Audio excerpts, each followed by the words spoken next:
Look there, it is Lombard Street, not the crooked part. That's up a block, but just tack on an I to it. You got a good name. You got the name of the trophy. 49ers going for the trophy. Adam Schefter reported this morning that based on what he's hearing, the 49ers are very, very active in trade discussions or sniffing around for a trade, presumably for an edge rusher, which is exactly what we have been saying on this channel here for the last couple of weeks. Good to get the verification from the national angle from Adam Schefter. Kyle Shanahan and John Lynch haven't been shy about saying that they want the 49ers to get better this year. I mean, obviously, you're 5-2, even despite losing all of this talent to injury. You owe it to the locker room to explore avenues to improve. And the 49ers are trying for those. Now, will they get to that point? That remains to be seen. Oh my God, Casper's got his seat pushed really far up. Casper's got really short legs today. That's crazy. I didn't even notice that today as we're moving here down Russian Hill. But, I mean, the 49ers are in the type of position right now where they've got this 3-year window that they're building, right? 2025, 2026, 2027, because they hit a reset button of sorts in the off season here entering 2025. They didn't hit a rebuild button. They hit a reset button because a rebuild means that you tear down the foundation of the team. They didn't tear down the foundation. They kept A-list pillars at every single position group, from Brock Purdy at quarterback to Nick Bosa at defensive line, Fred Warner at linebacker, Christian McCaffrey, Trent Williams, all those guys. So everybody that, I would always highlight in yellow or gold, if you will, on my 49ers 53-man depth chart. Everybody that is that load-bearing wall still on the roster entering this 2025 season. But because of the reset that the 49ers needed to press to get younger, they obviously anticipated some more growing pains and more upward mobility, a higher ceiling, more growing pains, lower floor, higher ceiling entering this 2025 season. You would expect the floor to raise in 2026 as a lot of these youngsters, the good 2024 and 2025 draft classes, played their way into the league, developed and raised the bottom of their game, right? You're expecting some true rookie problems this season. I think the 49ers have already seen some of those this season, but you thought that would get better over 2025 and then into 2026 and then maybe even into a last hurrah kind of year in 2027, because Christian McCaffrey, Trent Williams, George Kittle, those guys aren't getting any younger. So that's the 3-year window of opportunity that the 49ers built, essentially replacing the previous window. They didn't want to go looking at a concrete wall in between windows, though. They wanted to go from one window to the other. That's why we call it a retool and not a rebuild, or a reset and not a rebuild. You go to the new window. The 3-year window that we're looking at right now for the 49ers is really, really important to keep in mind, because that's going to be the framework for any trade that they look for. They want to make sure that a player is not only going to be a rental for 2025, they want to make sure that they can either acquire a contract that exists through at least 2026, so he's here for this season and next season, or that they can re-sign any player that they might potentially trade for. So they want to improve the team, but they also want to improve it within the context of the 3-year window, 2025, 2026, 2027. That makes it obviously a little bit trickier. There are a lot of teams who would be happy to offload assets right now for a rental to the 49ers so they could get some draft picks. That wouldn't exactly be a good deal for the 49ers, though, in the bigger picture scheme of things, because then you still need more draft capital to continue building what you've already started constructing. If you're San Francisco, the 2024 draft was so good for this football team. That was the turnaround, right? That was the beginning of the youth movement that the 49ers needed to see. But despite the fact that they had a good 2024 draft, they still had the oldest roster in the NFL in 2024. They needed to hit again on the 2025 draft. And by and large, it looks like they did hit on that 2025 draft. I think they're still going to need more good young players in 2026 and 2027. And the second that you start giving up picks for 2026 and 2027, well, you begin compromising your ability to hit in those drafts because, as we know, it's a crapshoot.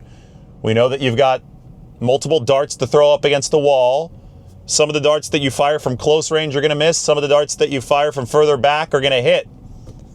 Brock Purdy was fired from as far back as you can possibly stand. Pick number 262 and it hit. So you want more darts to throw because you don't know which ones are going to turn into superstar players. You're going to do your best, and I think that the drafting for the 49ers has improved over recent years. They found a formula that allows them to hit in those later rounds, but draft picks are still very, very valuable.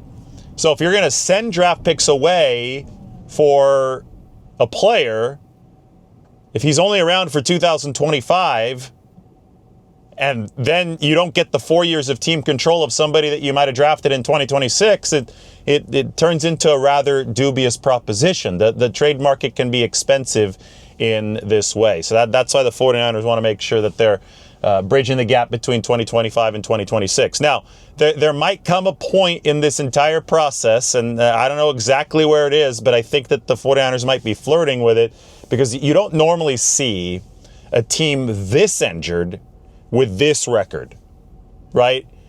They are beaten up, yet they are still 5-2. They're in first place in the NFC West. Say that they find a way to win in Houston and find a way to beat the New York Giants, then you're looking at 6-2 and 7-2. And say that they get even more beaten up, which is possible. Given the way that this has been going, it's possible that this team becomes even more beaten up and they're 7-2 entering the game against the Rams. Are you willing to start taking on rentals at that point? Because 7-2 is absolutely nothing to scoff at.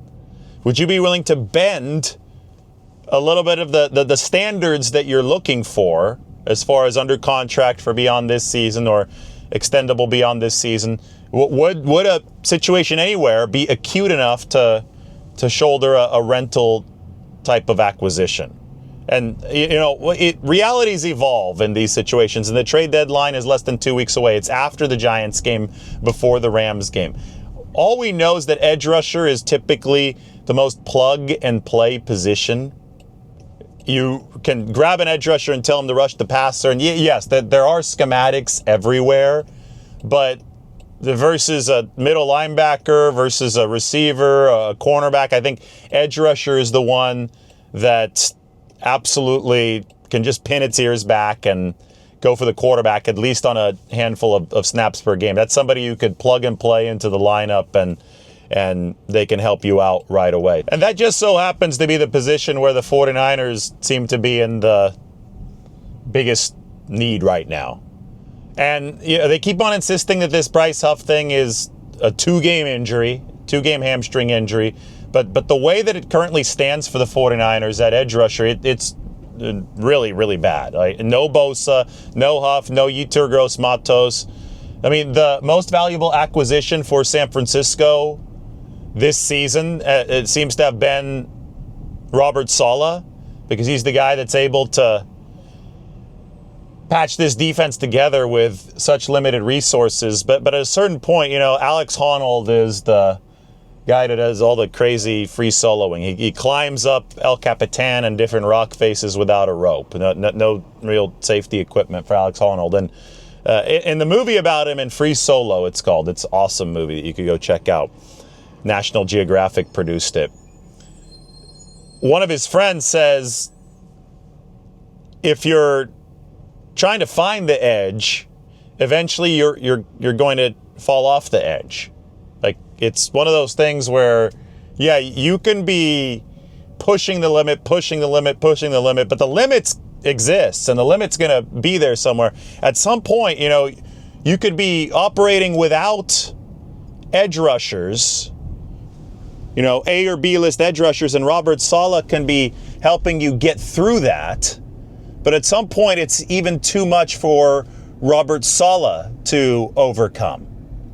And once that point hits, it's going to be fairly immediate. I thought that the 49ers were really flirting with it in this other game, and they had Bryce Huff. And now they don't have Bryce Huff. So we'll see how it goes against the Houston Texans. Obviously, the 49ers can afford a loss, but they would like to win. And if the bottom completely falls out of this defense because of a lack of pass rush against the Texans, maybe the 49ers turn into a position that's a little bit more desperate. Now. Get the edge rusher in here now. The big one is November 9th against the Rams. So then we talk about names, and I know I've done this several times. I keep on circling back to the Miami Dolphins, who have Bradley Chubb under contract beyond this season. We've got Jalen Phillips, but could that be an extendable player? He's a fifth-year option kind of guy. Matthew Judon, that's a pure rental. The Dolphins are an interesting case study because they've got all three, right? They've got the big-ticket edge rusher, who I know is not in his prime form anymore, coming off of the ACL tear, but big-ticket edge rusher under contract for more time beyond this season, which theoretically matches some of what the 49ers are looking for, but financially, obviously a little bit more challenging. We can get into all that once a trade actually happens. You could afford anything in the short term, but it's the long term that becomes a little trickier. Then they've got the younger guy like Jalen Phillips, also has a bit of an injury history, who is potentially extendable. You're not going to extend Bradley Chubb, right? But you could extend Jalen Phillips, so that could be somebody who could help you into 2026 and beyond. And then you've got the 33-year-old veteran Matthew Judon, who's done it at a high level before, not doing it at as high of a level now, but could still probably give you a little bit of a boost, but that would almost certainly be a pure rental type of acquisition. So you got all three, and obviously the Dolphins are circling the toilet right now, so that they could be available. You could talk about the Jets and Jermaine Johnson, but that seems less and less likely. Some of the reports are indicating that the Jets would like to hold on to Jermaine Johnson. I'm sure the 49ers would be interested in him. When you hear Adam Schefter saying that the 49ers have been active in this edge rusher market, then Jermaine Johnson is a name that you immediately think of because the New York Jets are 0-7. Will McDonald IV, is he more movable for the Jets? Potentially. Somebody we could talk about as well. One more year under contract. Talk about him. Trey Hendrickson. Well, let's see the Jets play the Bengals this weekend, because that's one of those. The Bengals don't think that they're bottom feeders, but if they lose to the 0-7 Jets, then maybe they're going to start thinking of themselves as bottom feeders, and maybe we can reopen the Trey Hendrickson and Miles Murphy discussions. In 2021, the 49ers picked up Charles Omenihu, who I'm sure a lot of 49ers fans hadn't heard of at the time. Charles was a Texans edge rusher who wasn't very happy in Houston, wasn't doing much productivity-wise in Houston. The Texans had a bad system, especially considering his skill set. It didn't really fit, and they didn't know how to use him correctly. He came over to San Francisco, and he was basically forklifting Tyron Smith, the massive Cowboys left tackle, by the time the playoffs rolled around, and he helped spearhead the turnaround of that defensive line. Speaking of that, Arden Key was on that defensive line. He's on the Titans now. That could be somebody who the 49ers pick up. If you picked up an Omenihu-like player and an Arden Key-like player, all of a sudden this defensive line has got depth, especially once Bryce Huff and maybe even Yetur Gross-Matos come back. Unfortunately, Nick Bosa not walking through that door for the 49ers this year, but it's one of those things where they don't have to address this necessarily with a player who's a name brand player. Somebody like Arden Key is a name brand for the 49ers, but somebody like Charles Omenihu wasn't back in 2021, and there could also be acquisitions like that. I mean, we talked about Kingsley Enagbare of the Green Bay Packers. It seemed to be that was somebody who the 49ers were interested in. That was leading up to the Tampa Bay game. We discussed that. Supposedly they had called and checked in on him. There's a chance that the Packers have no interest in helping the 49ers out, especially since San Francisco's now 5-2, right atop the NFC with Green Bay.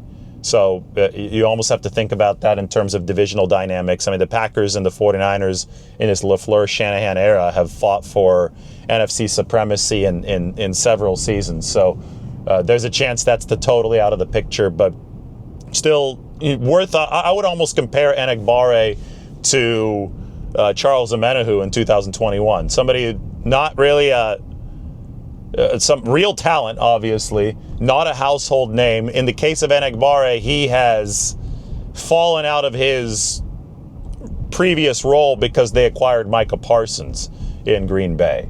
And Micah is obviously the best in the game, or one of the best in the game, so the Packers feel, I would think, more or less set at edge rusher, but they'll, they could also decide we want to keep the depth. Even if other teams want Enagbare in the AFC, they could say we're a contender this year. We want to keep as much pass rushing depth as possible, and you won't be able to fault them for that. That's why we always look first to the teams who are not contenders in this league, and I think that the Cincinnati Bengals aren't real contenders. The Jets obviously aren't real contenders, and the Miami Dolphins, with the start that they've seen right now, are not real contenders. Anyway, that's the look at the trade market for the 49ers. We got less than 2 weeks to go. I'm actually looking forward to not having to talk as much about this anymore. It seems to be a constant theme for obvious reasons. I mean, this is the NFL trade deadline owns the NFL discussion cycle at this time of the year, kind of like free agency owns it once you hit the month of March, and the draft is going to own it once you hit April. The NFL does a really good job keeping you captivated. These seasons aren't short, that's for sure, and the trade deadline offers you one more little checkpoint in the middle of that season to make things really, really interesting. I will say that, speaking of long seasons, the NBA has got some really long ones. Game 2 of that Warriors season last night. I mean, we are watching greatness with Steph Curry. It is awesome to watch. He pulled up from damn near half court to tie the game. He outscored the Denver Nuggets from the 3-minute mark onward, and that included overtime. He had 17 points, and the Nuggets only had 15. He's 37 years old, though, and they're going to have to make sure they preserve Steph Curry and what is a really, really old lineup over the course of the entire season. But what we're watching there is special, and I'll leave you with this. I think we're really lucky here in the Bay Area to have the ability within a 1-week stretch to watch Christian McCaffrey and Steph Curry both deliver gravitational performances. And by that, I mean, both of these guys are so good that they change the entire complexion of either the court or the field based on the gravity that they emit.